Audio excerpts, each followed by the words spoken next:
नमस्कार। अगर आप सिविल सेवा परीक्षाओं की तैयारी कर रहे हैं तो भारत के भूगोल का एक पक्का मेंटल मैप होना बहुत जरूरी है। तो चलिए बिना किसी देरी के इस खास मास्टर क्लास की शुरुआत करते हैं और अपने देश की भौगोलिक संरचना को गहराई से समझते हैं। आज की हमारी इस चर्चा में हम भारत की ग्लोबल लोकेशन से शुरू करेंगे, फिर उसकी सीमाएं, ऊंचे हिमालय, विशाल मैदान और आखिर में तटीय मैदानों और द्वीपों तक का सफर तय करेंगे। सब कुछ बिल्कुल लॉजिकल तरीके से। तो सबसे पहले बात करते हैं भारत की स्थिति की, यानी दुनिया के नक्शे पर हमारा सटीक एड्रेस आखिर है क्या। देखिए, भारत पूरी तरह से उत्तरी और पूर्वी गोलार्ध में बसा हुआ है और एरिया लगभग 32,28,000 वर्ग किलोमीटर। इसी वजह से ये दुनिया का 7वां सबसे बड़ा देश है। अक्षांश यानी लैटिट्यूड की बात करें तो ये 8 डिग्री 4 मिनट नॉर्थ से 37 डिग्री 6 मिनट नॉर्थ तक है, और देशांतर यानी लॉन्गिट्यूड 68 डिग्री 7 मिनट ईस्ट से 97 डिग्री 25 मिनट ईस्ट के बीच फैला हुआ है। अब यहाँ एक बहुत ही दिलचस्प बात सामने आती है, ध्यान दीजिएगा। अक्षांश और देशांतर दोनों का फैलाव लगभग 29 डिग्री ही है ना? लेकिन अगर हम असली भौतिक दूरी नापें तो उत्तर से दक्षिण की 3,214 किलोमीटर की दूरी, पूर्व से पश्चिम की 2,933 किलोमीटर की दूरी से साफ साफ ज्यादा है ना? कमाल का ज्योग्राफिकल कॉन्ट्रास्ट। हम सब जानते हैं कि देश के बिल्कुल बीच से कर्क रेखा यानी ट्रॉपिक ऑफ कैंसर गुजरती है, जो भारत को उष्ण और उपोष्ण कटिबंध में बांट देती है।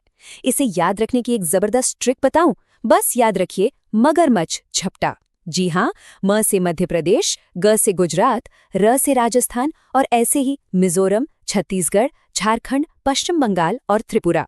हो गए ना 8 राज्य आसानी से याद। एक और बहुत ही जरूरी नंबर है 82.5 डिग्री पूर्व। ये हमारा इंडियन स्टैंडर्ड टाइम तय करता है। ये लाइन 5 राज्यों से गुजरती है: यूपी, एमपी, छत्तीसगढ़, ओडिशा और आंध्र प्रदेश। और सबसे मजेदार बात, ये कर्क रेखा को बिल्कुल सटीक तौर पर छत्तीसगढ़ के कोरिया जिले में काटती है। ये वो फैक्ट है जो अक्सर परीक्षाओं में पूछ लिया जाता है। चलिए, अंदरूनी नक्शा तो बन गया, अब जरा देश की विशाल सीमाओं और पड़ोसी देशों पर नजर डालते हैं। हम सब पढ़ते आए हैं कि हमारी कुल स्थलीय सीमा करीब 15,200 किलोमीटर है और मुख्य तटरेखा 7,516 किलोमीटर मानी जाती है।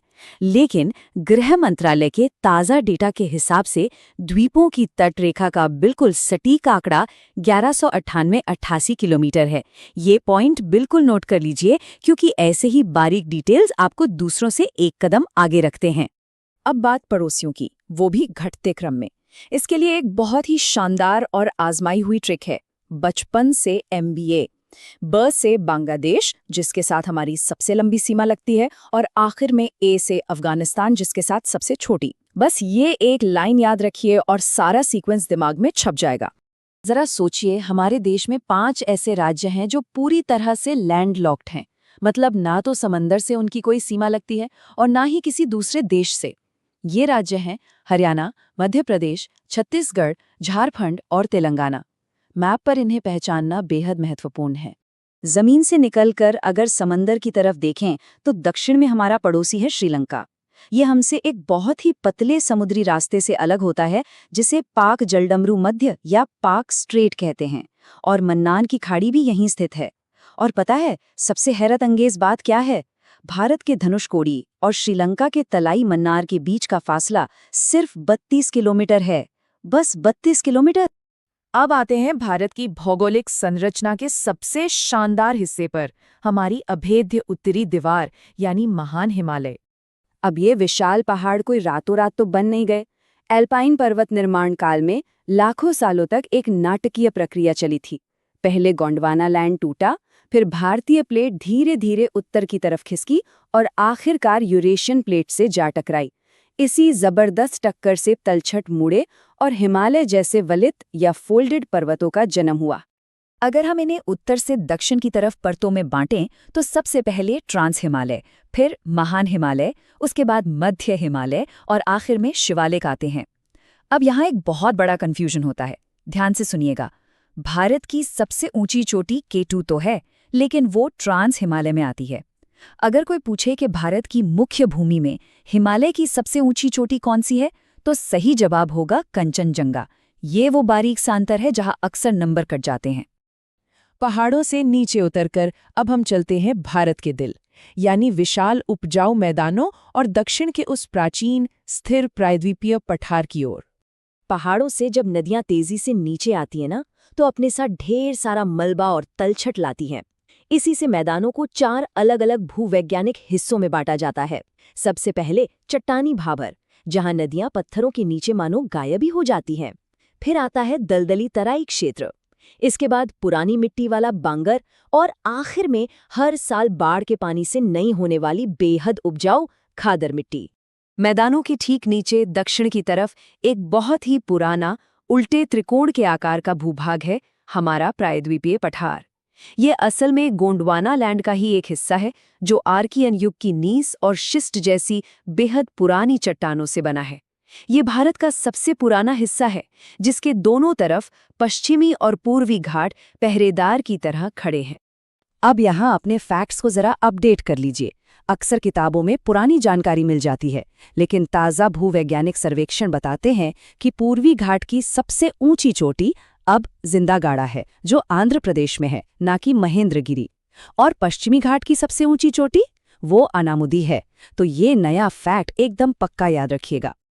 और आखिर में हम जमीन के बिल्कुल किनारों पर पहुंच चुके हैं, जहां हम बात करेंगे हमारे शानदार तटीय मैदानों और द्वीपों की। यहाँ पूरब और पश्चिम के द्वीपों के बीच एक गजब का अंतर है। पश्चिम में अरब सागर के अंदर लक्षद्वीप समूह है, जो मूंगा यानी कोरल से बने हुए द्वीप हैं। वहीं दूसरी तरफ पूरब में बंगाल की खाड़ी में अंडमान और निकोबार हैं। ये असल में समंदर के अंदर छुपे ज्वालामुखियों के ऊंचे उठे हुए हिस्से हैं। और मजे की बात यह है कि ये इंडोनेशिया के काफी करीब पड़ते हैं। अब समंदर के इन रास्तों को नेविगेट करने के लिए कुछ अहम चैनल्स को याद रखना बहुत जरूरी है, जिनका नाम अक्षांश रेखाओं पर रखा गया है। जैसे 8 डिग्री चैनल मालदीव और मिनिकॉय को अलग करता है, 9 डिग्री चैनल मिनिकॉय और कवरत्ती के बीच है, और 10 डिग्री चैनल लिटिल अंडमान को कार निकोबार से बांटता है। साथ ही डंकन पैसेज दक्षिण अंडमान और लिटिल अंडमान के बीच में पड़ता है। तो भूगोल की इस जबरदस्त और सघन यात्रा को यहीं समेटते हैं, लेकिन जाने से पहले आपके लिए एक छोटा सा एक्टिव रिकॉल चैलेंज।